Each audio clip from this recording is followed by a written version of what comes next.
Hello student, good morning. આપણે alcohol, phenol અને ether ચેપ્ટરમાં NCERT text book અનુસાર જેટલું પણ કન્ટેન્ટ આપણને આપેલું છે એ આપણે જોયું છે। સાથે સાથે નીટ અને જેડબલઈ માટે કેટલાક જે ટોપિક જે ખરેખર એમસીક્યુ પૂછાય છે તો એવા કેટલાક ટોપિક અને એની સાથે સાથે સ્વાધ્યાય જે છે, એક્સરસાઇઝ જે છે એને આપણે સોલ્વ કરવાના છીએ। જે વિદ્યાર્થીઓ માત્ર વિડિયો લેક્ચર જોવે છે એમને ખ્યાલ હોવો જોઈએ કે ગયા શુક્રવારે ઝૂમ વિડિયો લેક્ચરમાં આપણે એક્સરસાઇઝ એટલે કે સ્વાધ્યાયનું કેટલું પોર્શન સોલ્વ કરાવેલું છે। એના ઉપરાંત જે વધારાનો જે સ્વાધ્યાય છે આપણે હવે જોવાના છીએ, પરંતુ એના પહેલા અલગ અલગ કોમ્પિટિટિવ એક્ઝામમાં જે ક્વેશ્ચન વધારે પૂછાય છે એવો એક પ્રશ્ન લઈ લઈએ છીએ। HiO4 નું નામ છે પર આયોડિક એસિડ સાથેની પ્રક્રિયા। આલ્કોહોલમાં જ્યારે બે OH સમૂહ સાથે જોડાયેલા હોય જેને આપણે ડાયોલ તરીકે ઓળખીએ છીએ, એવા બે OH સમૂહ 1,2 ગ્લાયકોલ પોઝિશનમાં હોય એટલે કે પહેલા અને બીજા નંબરના કાર્બન ઉપર OH પાસે જોડાયેલા હોય તો પરિણામે પર આયોડિક એસિડ સાથેની એમની પ્રક્રિયા જે છે એને સમજીએ આપણે।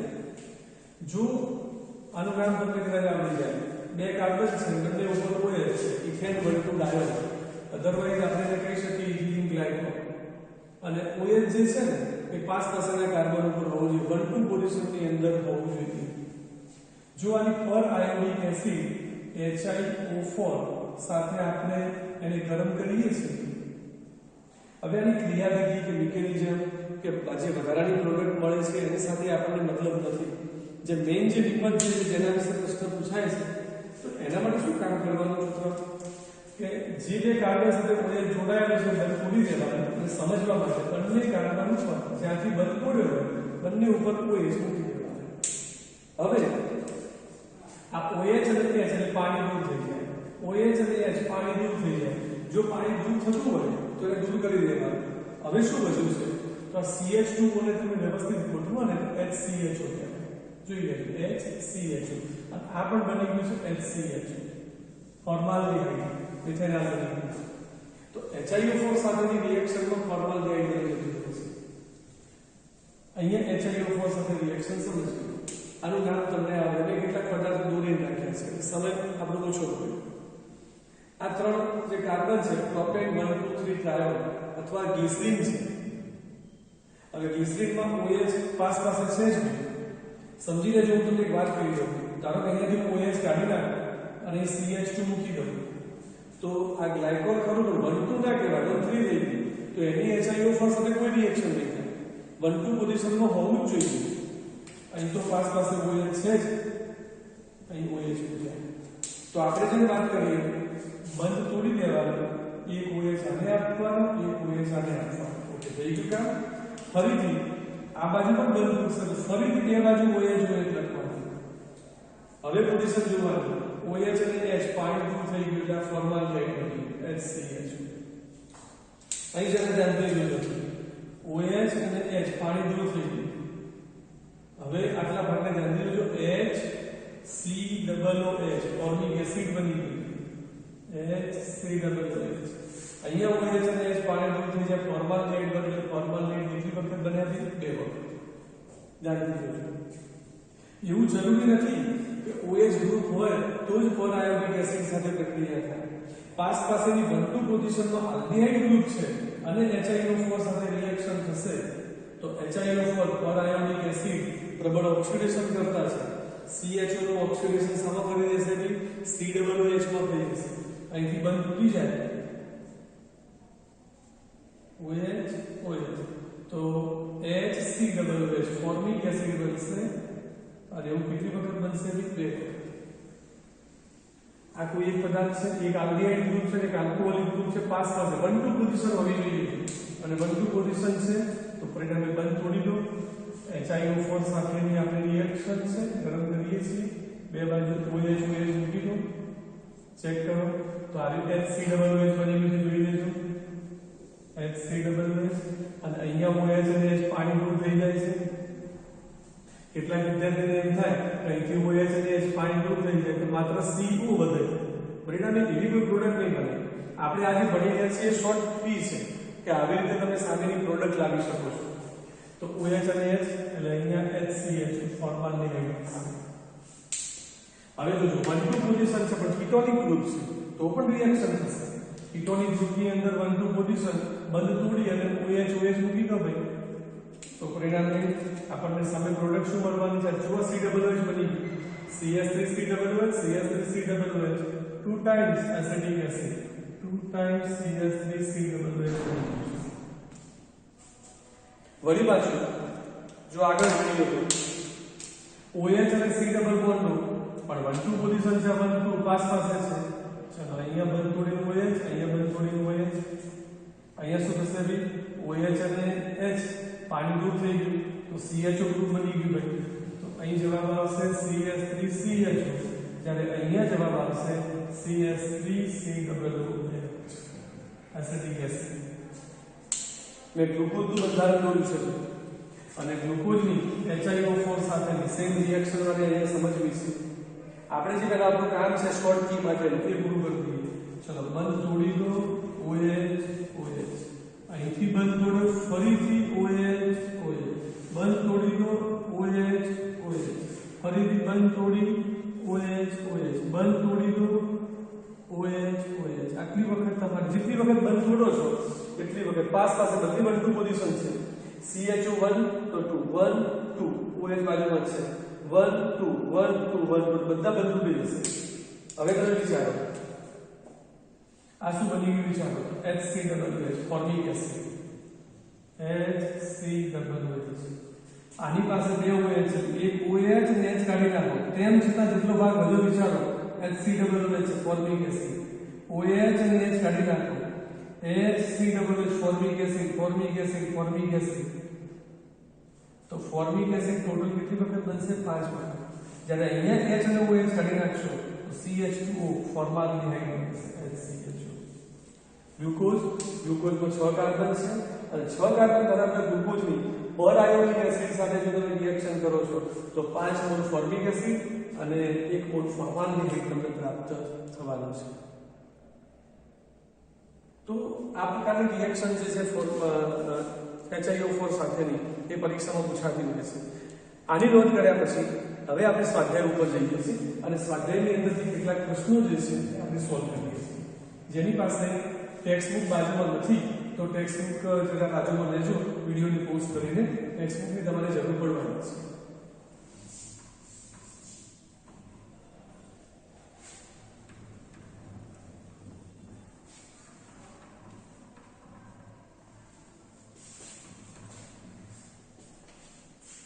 સ્વાધ્યાયનો પ્રશ્ન છે 11.13.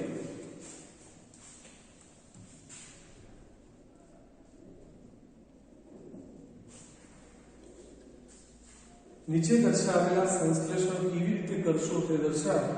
પહેલું છે એક યોગ્ય આલ્કીનમાંથી 1 ફિનાઇલ ઇથેનોલ, 1 ફિનાઇલ ઇથેનોલ. ઇથેનોલ એટલે 2 કાર્બન, પહેલા જ કાર્બન પર ફિનાઇલ અને પહેલામાં OH જોડવાની વાત છે. 1 ફિનાઇલ ઇથેનોલ એટલે પહેલા કાર્બન પર તમારે ફિનાઇલ સમૂહ જોડવો હોય ફિનાઇલ છે.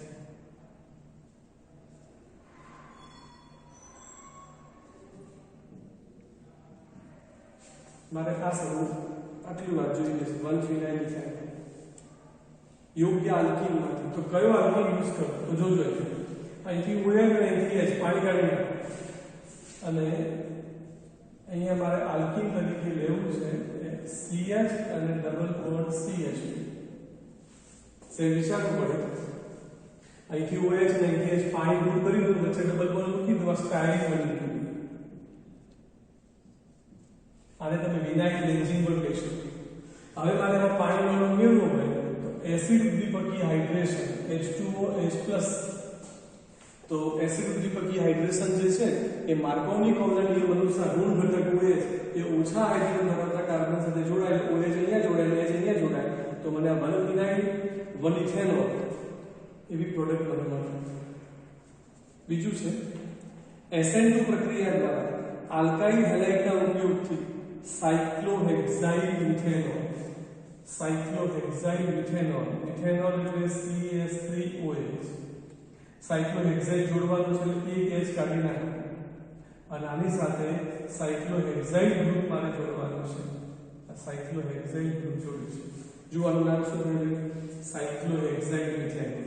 હવે શું કહે છે? કઈ ક્રિયાવિધિ કરવાની છે? ભાઈ SN2 આલ્કાઇલ હેલાઇડના ઉપયોગથી. તો SN2 માં આલ્કાઇલ હેલાઇડ તમે કયું અહીંયા યુઝ કરશો તો અહીંયા મારે આલ્કાઇલ હેલાઇડ યુઝ કરવું પડશે CH2Br અને આલ્કાઇલ હેલાઇડ NaOH સાથે જો પ્રક્રિયા કરો, પ્રાથમિક આલ્કાઇલ હેલાઇડ છે OH ની જગ્યાએ કોણ આવી જશે? Br આવી જશે. સોરી, Br ની જગ્યાએ શું આવી જશે? OH અને સાયક્લોહેક્સાઇલ મિથેનોલ એનું પ્રોડક્શન થઈ જશે. NaOH વડે અહીંયા રિએક્શન કરવાની છે. છેલ્લું છે એક યોગ્ય આલ્કાઇલ હેલાઇડના ઉપયોગથી પેન્ટેન બનો. 5 કાર્બન પેન્ટેન અને 1 ઓર. યોગ્ય આલ્કાઇલ હેલાઇડ એટલે 5 કાર્બન ધરાવો તો તમારે આલ્કાઇલ હેલાઇડ લેવું પડે 1 બ્રોમો પેન્ટેન અને સેમ SN2 મિથેનિઝમ અને NaOH વડે પ્રક્રિયા કરો તો 5 કાર્બન ધરાવતો આલ્કાઇલ હેલાઇડ 1 બ્રોમો પેન્ટેનમાંથી પેન્ટેન 1 ઓર પ્રોડક્ટ જે છે તે આપણને મળી જશે. તો એકદમ સિમ્પલ રિએક્શન છે. અગાઉ જે આપણે ભણ્યા છીએ તે અનુસાર. સ્વાધ્યાયનો હવે પ્રશ્ન લેવાનો છે 11.14. 11.14 માં આપણને પ્રશ્ન શું પૂછે છે કે ફિનોલનો એસિડિક સ્વભાવ દર્શાવતી પ્રક્રિયાઓ. તો આપણે અગાઉ લખેલી છે કે ફિનોલ જો મારે રિએક્શન લખવી હોય તો હું સોડિયમ ધાતુ સાથે પ્રક્રિયા કરું છું તો સોડિયમ ફિનોક્સાઇડ અને 1/2 H2 હાઇડ્રોજન આયન થઈ જાય. સેમ પોઝિશનમાં ફિનોલની તમે NaOH સાથે પ્રક્રિયા કરો તો પણ કામ થાય. ફિનોલ એસિડિક છે અને NaOH બેઝ છે. જવાબ તો સોડિયમ ફિનોક્સાઇડ જ આવશે. પ્લસ H અને OH પાણી રૂપ થઈ જાય. આ ફિનોલનું તટસ્થીકરણ કહેવાય. ફિનોલ જે છે એસિડિક છે એટલે NaOH જેવા બેઝ સાથે તટસ્થીકરણની પ્રક્રિયા પોતે આપે અને સોડિયમ ફિનોક્સાઇડ એ તમને પ્રોડક્ટ તરીકે મળશે. એમાં એવું કહે છે કે ફિનોલની એસિડિકતાની સરખામણી ઇથેનોલ સાથે કરો તો ભાઈ આપણે વાત શીખી ગયા છીએ કે ફિનોલનું જલીય દ્રાવણ હોય સોડિયમ ફિનોક્સાઇડ. સોડિયમ ફિનોક્સાઇડ એટલે O- ફિનોક્સાઇડ આયન. આ ફિનોક્સાઇડ આયનના સંસ્પંદન બંધારણ આપણે દોરેલા છે. જો ફિનોક્સાઇડ આયન સ્થાયી હોય છે અને માટે ફિનોલની એસિડિકતા વધારે હોય છે એવું આપણે ભણેલા છે. એક અન્ય પ્રશ્ન જે છે એના વિશેની ચર્ચા કરીએ આપણે. ઓર્થોનાઇટ્રોફિનોલ એ શા માટે ઓર્થોમિથોક્સીફિનોલ કરતાં વધુ એસિડિક છે? ઓર્થોનાઇટ્રોફિનોલ અને ઓર્થોમિથોક્સીફિનોલ.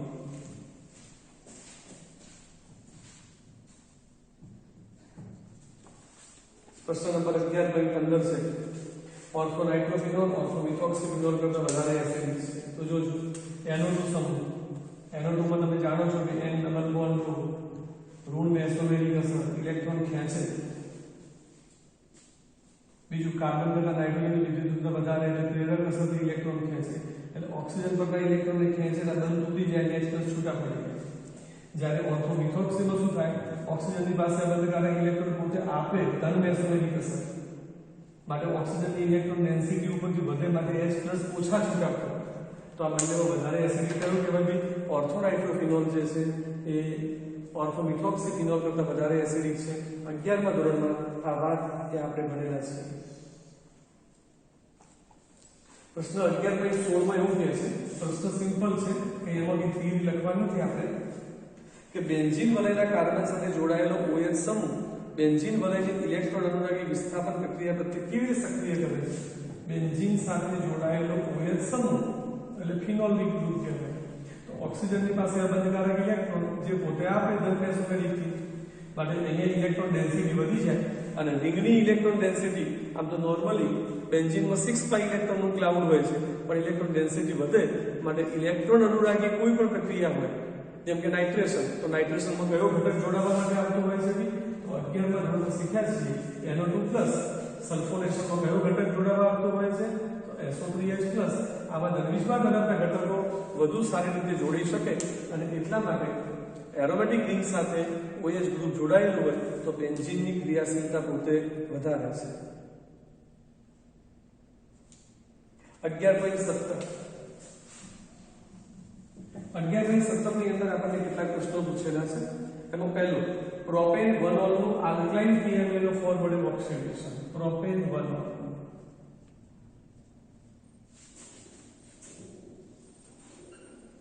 KMNO for KOH alkaline PMNO.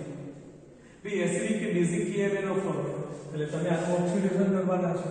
આપણે જે થિયરી ભણી ગયા છે પ્રાથમિક આલ્કોહોલનું ઓક્સિડેશન. પ્રાથમિક આલ્કોહોલના ઓક્સિડેશનમાં આવું ભણ્યા છે. જોજો CH2OH ને વ્યવસ્થિત લખવું પડે. CH2OH ઓક્સિજન ઉમેરાય ને એની બે હાઇડ્રોજન ગ્રુપ થાય. બે કયા કયા એની પણ વાત કરેલી છે. એક ઓક્સિજનની સાથે જોડાયેલો ને એક કાર્બન સાથે જોડાયેલો એટલે પાણી દૂર થઈ ગયું CHO ગ્રુપ બની ગયું. CH3 CH2 CHO પણ આલ્ડીહાઇડ નું આગળ તરત જ ઓક્સિડેશન થઈ જાય છે અને માટે CH3 CH2 COOH propanoic acid જેવા વાળી જશે. જો તમારે સિંગલ આન્સર લખવાનો હોય કે પ્રોપેન 1-ol નું આલ્કલાઇન KMNO ફોરવર્ડ ઓક્સિડેશન થી શું જવાબ આપશે તો તમારે આ જે પ્રોપેનોલ જવાબ નહીં લખવાનો કારણ કે ફાઇનલ પ્રોડક્ટ તમારે આન્સર લખવાની છે પ્રોપેનોઇક એસિડ. બાકીની પ્રક્રિયાઓ આપણે જોયેલી છે. CH2 માં રહેલા બ્રોમિનની ફિનોલ સાથે પ્રક્રિયા. ફિનોલ બ્રોમિન સાથે CH2 કાર્બન ડાઇસલ્ફાઇડ હોય એસિડિક એસિડ હોય એવા માધ્યમમાં પ્રક્રિયા કરો એટલે ફિનોલનું બ્રોમિનેશન થાય. બ્રોમિન કયા કયા સ્થાને જોડાયેલી તો ઓર્થો અને પેરા સ્થાને જોડાતું હોય છે કારણ કે OH એ પોતે ઓર્થો અને પેરા ડાયરેક્ટિવ ગ્રુપ છે એવું આપણે ભણી ગયા છીએ. ઓર્થો બ્રોમોફિનોલ પેરા બ્રોમોફિનોલ મળે. સેમ એવી રીતે પ્રક્રિયાઓ પૂછી છે મંદ નાઇટ્રિક એસિડ સાથે તો ફિનોલનું નાઇટ્રેશન થાય. Ortho nitrophenol para nitrophenol. ફિનોલની જલીય NaOH ની હાજરીમાં ક્લોરોફોર્મ સાથે પ્રક્રિયા. એ જલીય NaOH ક્લોરોફોર્મ ફિનોલની પ્રક્રિયા રિમર-ટીમાન પ્રક્રિયા છે જરા યાદ કરી લેજો. અને રિમર-ટીમાનને તમારે એક વખત ભૂલી ગયા હોય તો જરા એને ચેક કરી લેવાની છે. ઘણી વખત રિમર-ટીમાન રિએક્શન જે છે એ 2 માર્ક્સની થિયરીમાં પણ આવતી હોય છે. સ્વાધ્યાયમાંથી કેટલાક પ્રશ્નોના જવાબ આપણે સોલ્વ કરેલા છે. NCERT ટેક્સ્ટ બુક સિવાયના કેટલાક 1-2 પોઈન્ટ અને સાથે સાથે સ્વાધ્યાયના કેટલાક પ્રશ્નો આના પછીના વિડિયો લેક્ચરમાં આપણે જોઈશું.